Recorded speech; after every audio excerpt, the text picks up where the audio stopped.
This is Unprofessional Movie Reviews. I'm Mark, and this is not Taylor. It's Billy. Hi. Taylor will be gone until March. God knows if he's ever coming back. He might die. No one really cares. I'm really good friends with Taylor. Billy. This is Billy. The way this works... Oh, wait. Oops. We're going to finally do the interview. We watched it on YouTube. If you haven't watched it on YouTube, watch it on YouTube. So I'm going to interview you. No, that's not... No, we're not doing an interview. Doing the movie, the interview. The movie we just watched. Oh, there you go. Okay. If you guys haven't seen it yet, you can go watch it. Just go ahead. It's on YouTube. $6. Rent it. Click it. Do it now.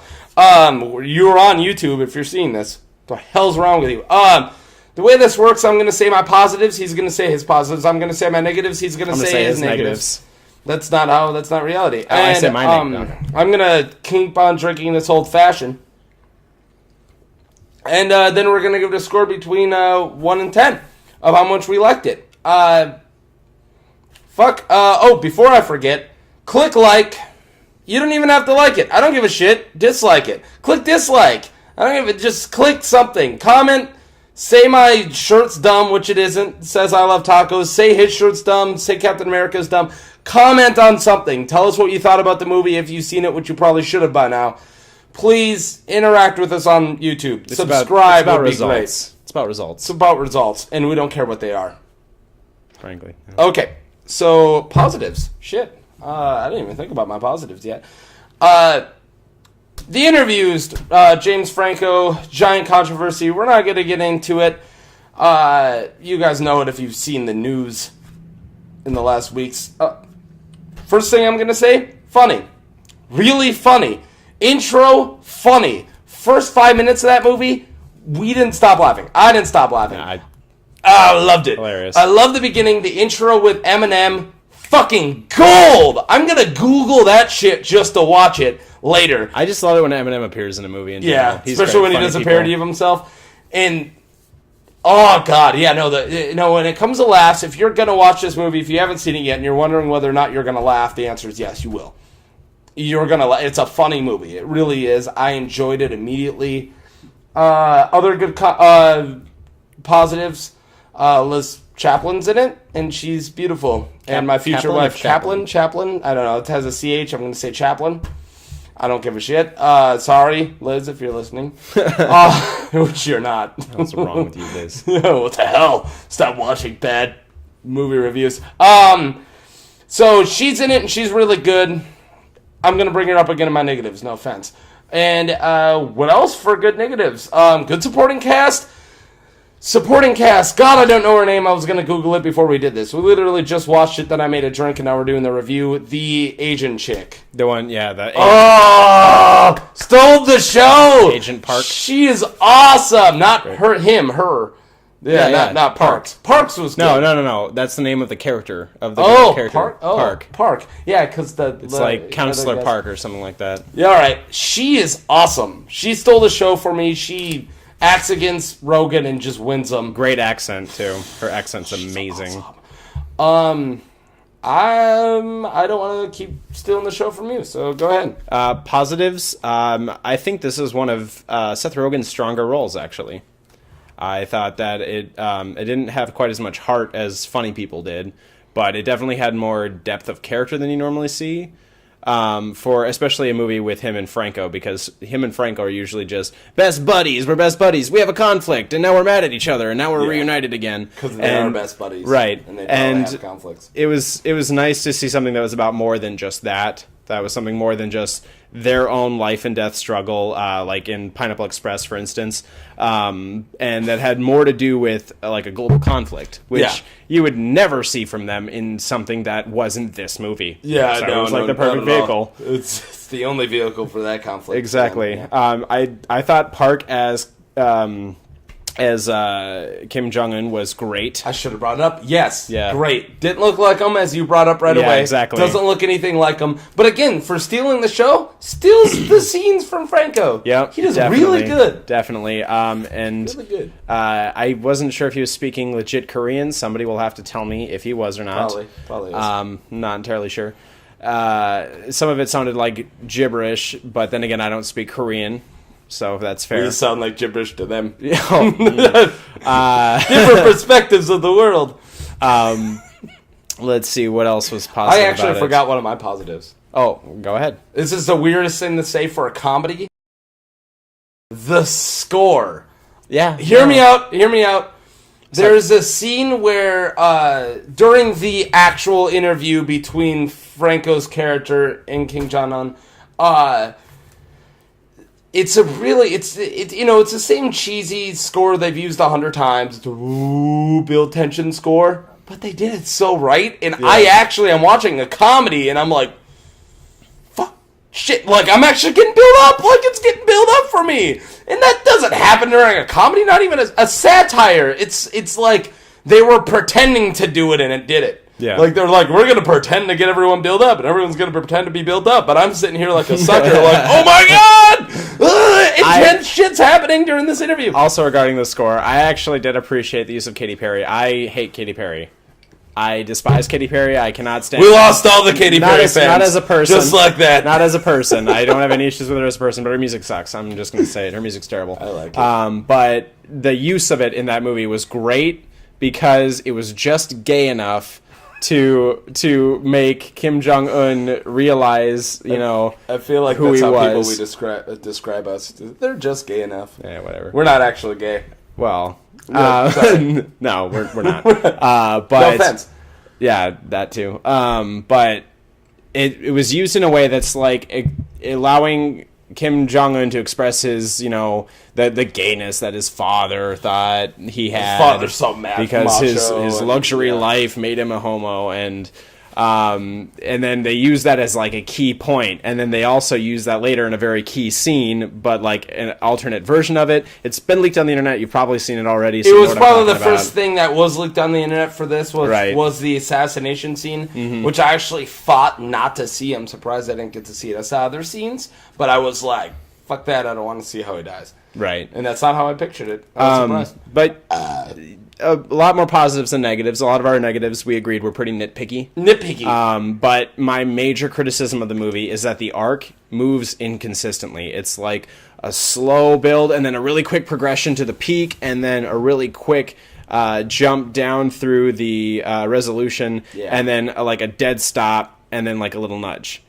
And I don't like it when a movie does that. I don't like it when a movie... I don't like it either. I mean, not that I'm one to go through, sticking with the mold, sticking inside the box, but I do like it when my movies give me the build-up, the climax, and the done. And when they do this, it's like, you're fucking with my emotions. Yeah. There's a reason that was set up. And when there are certain conventions set up in a plot that get abandoned completely...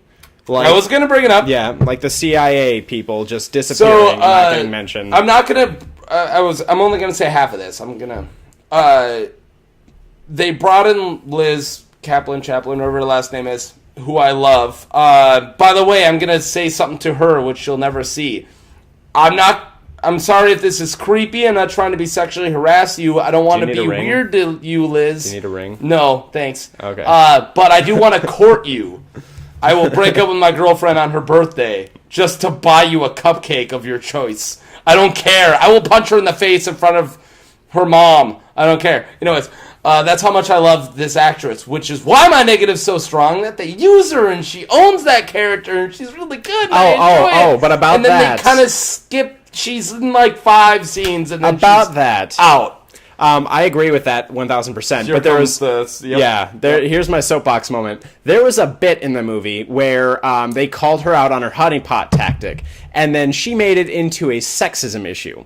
And nobody said anything. They just literally this is sexism. It probably I told you it was sexism. We're men. Yeah, we're of course sexist. Let's move on with the plot. Let's move on with the plot. Yeah, and like as much as I appreciate that, but they turned sexism into a joke and then just completely dismissed it. And B, they brought up sexism in a light as if it was a be-all end-all argument. And people do that on a real everyday basis. People do that to me all the time in an argument. And are you that sexist? No. I just know a lot of people bring up sexism. I just know a lot of the wrong type of feminist, to be honest. Yeah, no. And like, I don't mean to get on the soapbox about it. I just hate being told that I'm mansplaining and blah blah blah. But it sucks when they do that in a movie because it tells people that kind of behavior is okay. I'm just saying. I agree. Moving on, though, another negative about it, there were a lot of unjustified devices that happened, like we talked about the tank. There's a part in the end where there's a tank, and spoilers. Yeah, spoilers. There's a part at the end where the main trio gets access to a tank. Within seconds, like a split second. Within seconds, people are driving down the road at full speed, and they can already see them, and they're like, "There's like a tank on the other side of this compound that we can just jump in." And then the tank meets them like a foot away from where they last seen. They're like, "Here we are, we see them. They're in a tank now." Yeah, what? They teleported. They just teleported. They just Nightcrawlered X-Men. Right. Third favorite X-Men. It was funny, however. Another spoiler: the ending turns out exactly as they predicted, which was hilarious. But I'm not going to ruin that, exactly what that is. But they basically tell you how it's going to end very, very early on in the movie. Yeah. Should we skip to our ratings? Or am I jumping the gun? No, we can jump the gun. I'm going to think if I have any more negatives, because I think I do. Franco was drunk the entire movie. Oh, shit! Actually, he was my negative. Yeah, Thank you. He was my biggest negative. I'm not going to say Franco's a bad actor, because he isn't. No, he's not. That's my problem with this. Franco's a good actor. He's one of our better we have to really hurry up and just admit that he's one of our better actors of today. We agree. Because he definitely is. We like Franco. Yeah, we do. Good job. But, and I'm not even saying he was bad in this, because when he came to, no. This is what I'm going to say. His acting wasn't bad. His character was a bad character to lead a movie. That's what I've discovered. That's what it took me a while. Is that they came up with this really good character who'd work in a scene. Like he's this really obnoxious. He's a good bit part. Like come on, boo, right. Like that character. But to lead a movie and for us to sympathize with and for us to grab onto, because that's what a main character's for. Let's break this down into the meta. Main character's for us to relate, or there needs to be a character for us to relate. And that's something I said pretty on in the movie too. Is that he seems like the main character, and he seems like they intended him to be the main character. But he's a parody of everyone. Seth Rogen's actually the main character. Yeah, and that's definitely it. And there's a lot we can relate to Rogan. Yeah. And there's a lot of heavy-handed metaphor where he's talking like, you're the Sam to my Frodo. It's the other way around, motherfucker. Oh, yeah, fuck that shit. Yeah. You're barely Sam, dude. Yeah, exactly. You're the he's one Pippin. that... He's Pippin. You're Pippin. I don't He's watch Lord of the Peregrine Rings. Took. Watch both. But back to Franco though. Franco, I think he had a poorer performance in this movie. He seemed drunk a lot of the time. That's why I said Franco was drunk the whole movie. It's because he is a character. I'm drunk every time I'm on camera. Well, that's one of us. But anyway, though, let's cut this mother short. Let's do it. Well, we already went more than we usually do, but yeah, I'm just gonna say I agree with what you said, and now we're gonna go to our ratings. Are you gonna go first? Why not? I'm not ready. I'll go. So I gave this movie 6 out of 10 ironic buttholes. Ironic buttholes. Because I liked the movie a lot. Please don't tell them why ironic buttholes is the best thing I'm ever. not going to. Watch the movie if you haven't, and if you have, it's a reference. Don't you get it? That was a funny joke. Ironic it's a good buttholes. To the movie. If you haven't seen it yet, you don't get it. Move on. 6 out of 10 ironic buttholes. It's based on the Netflix scale. They'll like it, love it, don't like it, that kind of thing. So you liked it? Yeah, I liked it. Me I quite liked it. Good. My scale's just a little on the other side. I usually put things that I actually like at a 5. And 5's not a negative to me. 6 is a positive, 7's a positive. My certified fresh is way off of Rotten Tomatoes. Mine's 40 and higher is good. 40 and lower is rotten. Certified fresh, 40 higher. I'm like that. And I'm going to go with 5 out of 10 anal bombs. And if you've seen the trailer where he has to put a bomb in his ass, I'm referencing the anal bomb. It's not a bomb, but it's shaped like a bomb. It's shaped like a bomb. Not actually a bomb. Or which RoboCop pisses stick. me off. Really quick negative to squeeze in. Why is that thing shaped like a bomb? Because it was phallic, and they had to shove it in his ass. Well, because it was dropped from a plane, too. Yeah, but you can drop things from a plane that isn't shaped like a missile. I've- Especially non-phallic. You can drop Name anything. one object that's not phallic that you can drop from a plane. Anything that is affected by gravity. Like what? Like a box? Like a box? Yeah. DVD? Yeah. A cylinder? Circle? Let's go with shapes. Okay, I gotcha. You're okay. Yeah. I'm just saying. Clearly, there are a lot of objects you can actually drop from a plane that aren't shaped like a penis. That is a thing. But is there a lot of objects that Rogan's gonna shove in his ass that aren't shaped like a penis? Like a box, like a sphere or He cylinder? can't shove that stuff. Oh. Trust me, I haven't tried. This has gone completely wrong. So conclusion 5, 6. Watch it. It's a good movie. It's a funny comedy. My negatives just outweighed my positives. It just wasn't the best comedy of the year. It wasn't. I'm sorry it wasn't the best comedy I've seen, but did I laugh? Hell yeah, I laughed. I'll have to It's laugh. a funny movie. It's a good movie. Watch it. You can watch it on YouTube. If you haven't watched it yet, flip over and watch it. It's on Google Play. It's on Google Play. I think it's on on Xbox. iTunes, Amazon. I don't have an Xbox. I think. PS3 guy. Me too. Bye!